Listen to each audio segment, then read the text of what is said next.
हर एक वो चीज जो परमेश्वर की वाणी को सुनने में रुकावट उत्पन्न कर दे, catch fire, catch fire, catch fire. Thank you Jesus.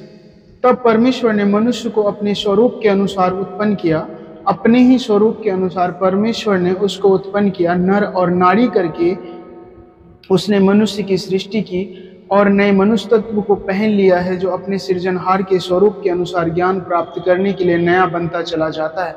आमीन। हम परमेश्वर के किस्म के जन हैं। हालेलुया।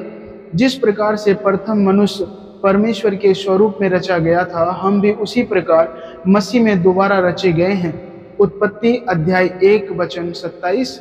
यह हमारे लिए परमेश्वर का स्वप्न है। जो कुछ प्रभु ने बनाया उसने अपनी किस्म के अनुसार फल भी दिया।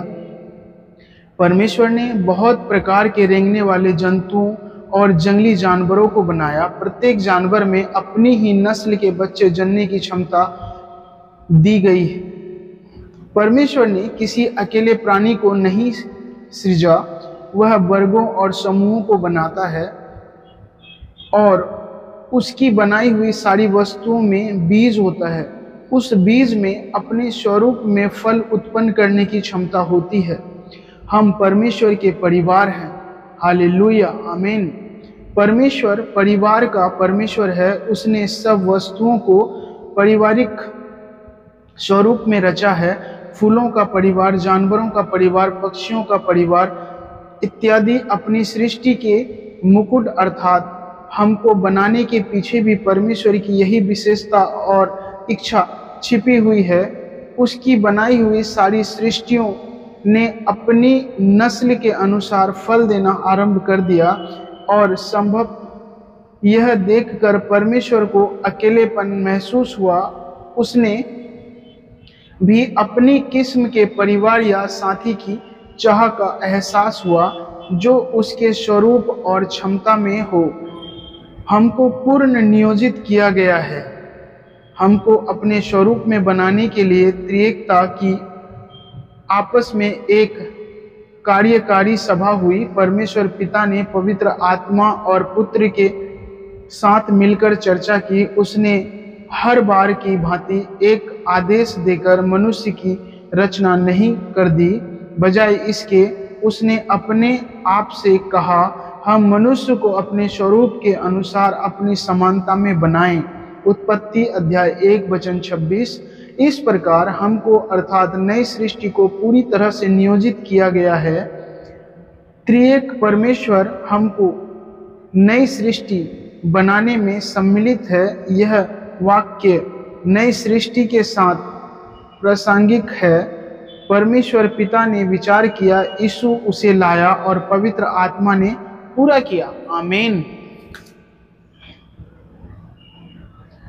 हमको पुण्य निर्मित किया गया है। आमीन। पतन के पश्चात मनुष्य परमेश्वर के स्वरूप से वंचित हो गया।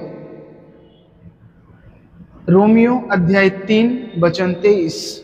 इसीलिए परमेश्वर ने अपने पुत्र को भेजा ताकि वह अपने स्वरूप में फल उत्पन्न कर सके।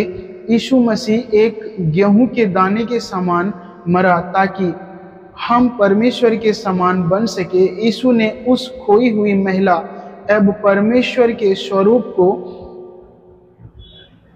हमको वापस लौटाया। क्या हम परमेश्वर द्वारा हम में किए गए कार्यों के लिए उसकी तारीफ कर सकते हैं? हम एक छोटे ईश्वर हैं। हम कोई साधारण व्यक्ति नहीं हैं। जिस प्रकार से एक छोटे बीज में पके हुए फल के सभी तत्व उपस्थित होते हैं, उसी प्रकार से हम भी परमेश्वर के सारे तत्व विद्यमान हैं।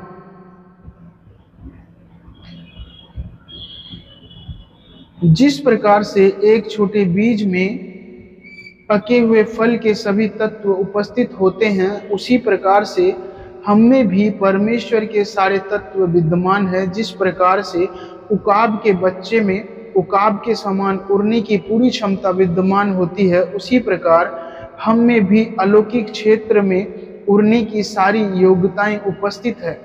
मसीह में हमारे पास परमेश्वर का स्वभाव जीवन, योग्यताएं, शक्ति और अधिकार पाया जाता है, हम निश्चय ही छोटे ईश्वर हैं। हे प्रियो, हमको सर्वोच्च स्वरूप परमेश्वर के स्वरूप और समानता में बनाया गया है। जिस प्रकार से परमेश्वर ने आदम के नथनों में अपने श्वास को फूंका था, उसी प्रकार से परमेश्वर ने अपने जीवन को फूंका है। इस पृथ्वी पर हम परमेश्वर के किस्म के व्यक्ति हैं। हम दूसरों के सामने अपनी तस्वीर को लेकर क्यों चिंता करते हैं? हम एक अलौकिक व्यक्ति हैं। जीवन की चुनौतियों का उस प्रकार से सामना करें जैसे यीशु ने वर्तमान में सामना किया। मसीह में होकर हम महिमा के एक स्तर से दूसरे स्तर में तब तक बढ़ते चले जाते हैं जब तक कि हम पूरी रीति से उसके समान न बन जाएं। इस अवसर के लिए परमेश्वर का धन्यवाद। प्रभु, आपका धन्यवाद हो कि आपने हमें अपने स्वरूप और अपनी समानता में बनाया है।